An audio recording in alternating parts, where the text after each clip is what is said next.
বাংলাদেশটা গড়ে উঠলো, এই যে বাংলাদেশটা জন্ম নিল, ব্রিটিশকে খাটাইতে হয়েছে, পশ্চিমবঙ্গে দাদাবাবুদেরকে বিতাড়িত করতে হয়েছে, পশ্চিম পাকিস্তানের খান পাঠানদেরকে বিতাড়িত করে তারপরে বাংলাদেশ হয়েছে।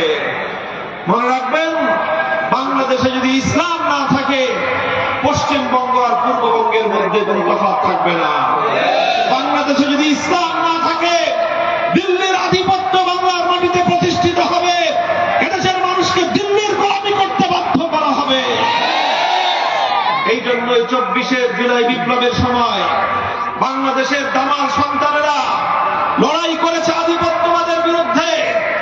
প্রত্যেকটা শহরে শহরে, প্রত্যেকটা জনপদে, স্কুলের ছেলেরা, কলেজের ছেলেরা, ইউনিভার্সিটির স্টুডেন্ট ছাত্ররা, মাদ্রাসার ছাত্ররা সব একসাথে হয়ে স্লোগান তুলেছিল, দিল্লি না ঢাকা। কথা বলেন ঠিক নেবে ঠিক? দিল্লি না ঢাকা, এই কথার অর্থ কি? এই কথার অর্থ হলে আমরা দিল্লির দাসত্ব করতে চাই না। মোহতারাম হাজিরিন, আমি যে আলাপ করলাম এই আলাপ আর বেশি দূর করবো না।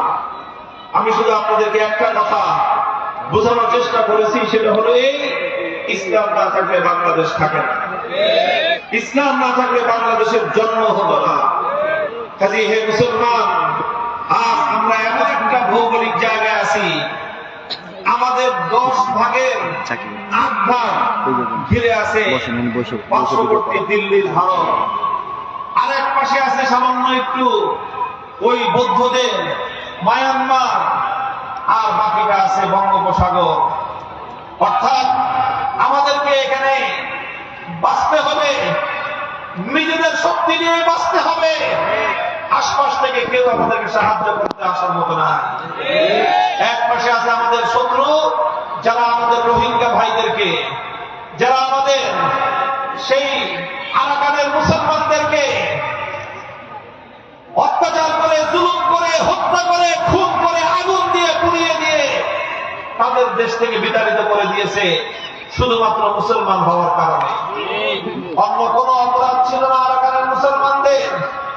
সেই আরাকানের মুসলমানদেরকে মায়ানমারের জান্তা, মায়ানমারের আর্মিরা নির্যাতন করে, তাদের গ্রামের পর গ্রাম আগুন দিয়ে জ্বালিয়ে পুড়িয়ে সাফা করে দিয়ে আরাকানের মুসলমানদেরকে, রোহিঙ্গা মুসলমানদেরকে আরাকান থেকে বিতাড়িত করে দিয়েছে প্রায় অর্ধেকের বেশি।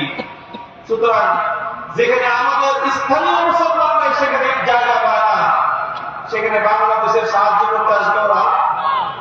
আর আরেকদিকে বিশাল ভারত প্রতিবেশী, যারা সবসময় সীমান্তের অপপ্রান্ত থেকে বাংলাদেশে শুধু আগ্রাসন চালানোর চেষ্টা করে। কাজেই সেখান থেকেও সাহায্য দেওয়ার কোনো আশা নাই।